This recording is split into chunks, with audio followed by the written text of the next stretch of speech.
Za mlade ameriške Jude je odhod v poletni tabor velik del njihove izkušnje. Zdaj pa poletni tabor uresničuje sanje v Nigeriji, dom 100 sinagog, vendar brez rabina. In številni pripadniki ljudstva Igbo, ki se imajo za Jude in ohranjajo judovske običaje. Igbo so ena največjih etničnih skupin v državi in verjamejo, da so potomci izgubljenih Izraelovih plemen. In to poletje otroci doživljajo pravo taborniško izkušnjo v taboru Camp Sera.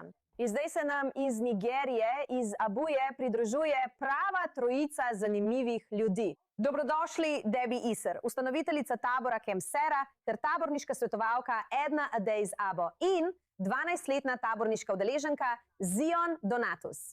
Hvala, da ste tukaj, vse tri sredi tabora. Najlepša hvala, da ste nas povabili v oddajo. To je res razburljivo in to doživljam prek vas, ker so bili moji najljubši poletni dnevi tisti, ko sem sama hodila v poletni tabor. Torej, mislim, da bomo začeli s tabo, Debbie. Kot Američanka vemo, kako pomembni so poletni tabori. Kako si prišla na to res zanimivo idejo? No, v Nigerijo sem prišla leta 2021. Delam za Svetovno banko, zato so me poslali sem. In iskala sem skupnost, s katero bi praznovala judovske praznike. In zvedla sem za to čudovito judovsko skupnost v Abuji.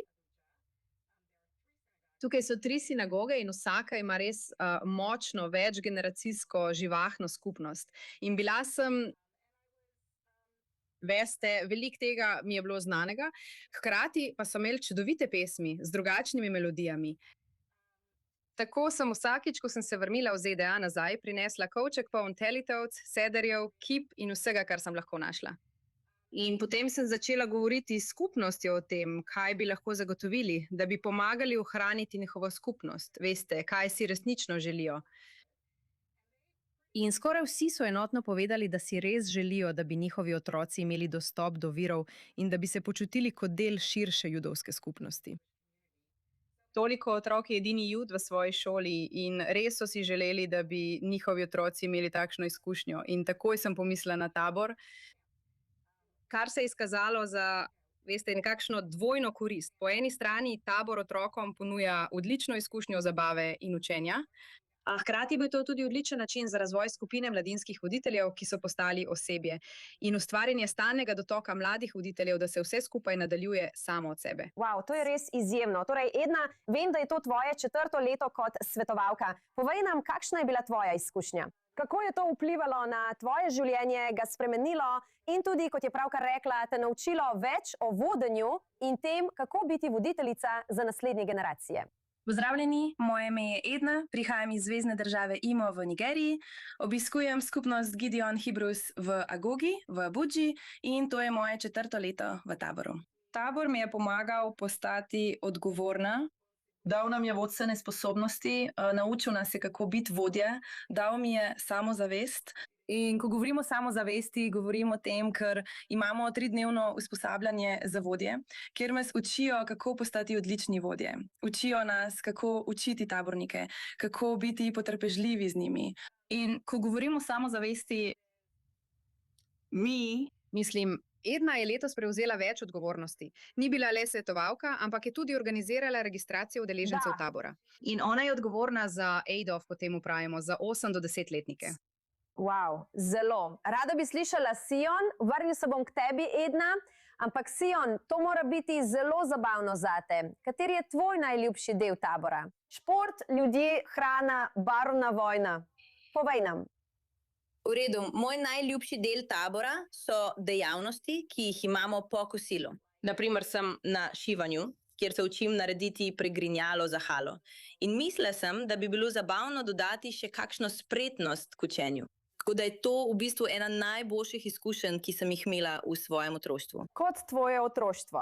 No, in razloži tudi, Debbie, več o tem, kako to vključuje judovske vrednote in občutek skupnosti. Ne samo, da veš, da so ljudje, ki jim je mar za te mlade, ampak tudi, glede na to, da ni rabina ali organiziranega sistema, kako bi se to lahko obrestovalo tudi na dolgi rok. Seveda, lani smo imeli pravzaprav veliko srečo, da se nam je pridružil rabin Gershon Sizomu iz skupnosti Abu Jadaja v Ugandi. Prišel je in preživel 2 tedna z nami kot naš stalni rabin. Letos ni mogel priti, vendar je poslal eno od svojih študentk, Ruth Mango, ki se nam je pridružila in vodi naše seje Jahadut. Taborni dan je zelo podoben dnevu na ameriškem poletnem taboru. Začnem skupaj s molitvijo, nato pa se razdelimo v različne starostne skupine, ker imajo dopoldne pred kosilom 2 sklopa. Eden od njiju je Jahadut. In Jahadut se osredotoča na eno od tem. Tako je letošnja tema judovski življenjski cikel.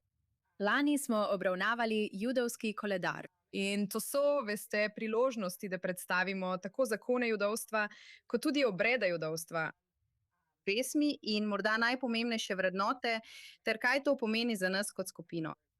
Veliko je petja. Ja. Oprosti, tudi če- nadaljuj. Ja, ne, in celo neke hebrejščine smo se učili. Mislim, da zdaj skoraj vsi otroci poznajo alef bet. In veš, nekateri so kar napredni, ja. To je neverjetno. Torej, Edna in Šabon tudi za vaju razložita, koliko vesta o svoji judovski dediščini. Je to nekaj, kar je prisotno v vašem domu? Ste tudi odraščali z judovskimi kulturnimi običaji v svoji družini? Ali pa se večina tega novega učite v taboru, poleg tistega, kar že poznate od doma? V redu, rodila sem se v judovski družini. Moji starši so začeli z judovstvom pred 5 leti, ko so zapustili mesijanski tempelj in prišli v judovstvo. Pred 5 leti so se preselili iz zvezne države Lagos v Nigeriji v Abujo v Nigeriji in našli so sinagogo Gihon Hebru, kjer so spoznali starešine in začeli prakticirati judovstvo, se sami učiti hebrejščine in sami učiti tefilo. In sčasoma so jim nekateri ljudje iz tujine začeli pošiljati knjige. Oni pa so začeli študirati. In leta 2021 je Biden prišel iz ZDA. Prišel je iz ZDA zaradi spreobrnitve. In moj oče in moj starejši brat sta opravila spreobrnitev. In leta 2024 je spet prišel nazaj. In jaz in moje sestre mi smo opravile. Ja. Wow. Vse moje življenje. Zdaj pa te moramo pripeljati v Izrael naslednje leto. Cion, ja. In kaj pa ti, mladenič? V redu. Judinja sem že 2 leti in razlog je, ker se moj oče ni ravno poistovetil z novo zavezo. Zato se je odločil, da ga bo dal na stran in se osredotočil na staro zavezo. Tako je ugotovil, da se vse v stari zavezi ujema z judovstvom. Ko smo se spreobrnili, mi je bilo vse novo in obisk tabora mi pomaga, da vse veliko bolje razumem. Imaš mačko? Zdaj, imam prijatelje, ki mi pomagajo razumeti judovstvo. Imam Ruth, ki mi pomaga pri projektih in vprašanjih, ki jih ne razumem. Torej je tabor v bistvu kot raj na zemlji. Torej, nasplošno je to res super. In seveda je Camp Sera zelo primeren. To je zelo odprta in vključujoča skupnost. Debbie, kakšen je tvoj glavni cilj? Ali upaš, da bi to lahko uporabili kot model tudi v drugih skupnostih? Ker vemo, da to ni samo Nigerija. Mislim, veliko je skupnosti v različnih afriških državah, ki se identificirajo kot del izgubljenih plemen Izraela. Mislim, seveda, prvič, ko smo pred 4 leti organizirali tabor, je bil to res eksperiment. Od takrat smo se veliko naučili in zdaj imamo lepo strukturo, ki deluje in res smo veseli, da lahko to prinesemo tudi drugim skupnostim. Rabin Gershon iz Ugande je bil resnično zainteresiran za širitev tega in za organizacijo tabora v Ugandi. In osebe, ki smo ga usposobili in ki so bili tukaj vzgojitelji, prihaja iz vseh različnih delov Nigerije. In pravzaprav smo imeli lansko leto en mini Camp Sera v Port Harcourtu in še en mini Camp Sera v zvezni državi Ebony. Tako da, veste, veliko zbiramo sredstva, da lahko vzdržujemo tabor, ker to ni posebej premožna skupnost. Ampak dokler imamo sredstva, je zagotovo povpraševanje in z veseljem bomo to razširili, kolikor bo mogoče. Wow, neverjetno, res je čudovito, kar počnete in naslednje leto, če bom lahko dobila nekaj dopusta, mogoče pridem pomagati kot vzgojiteljica v taboru. Hvala vsem. Hvala.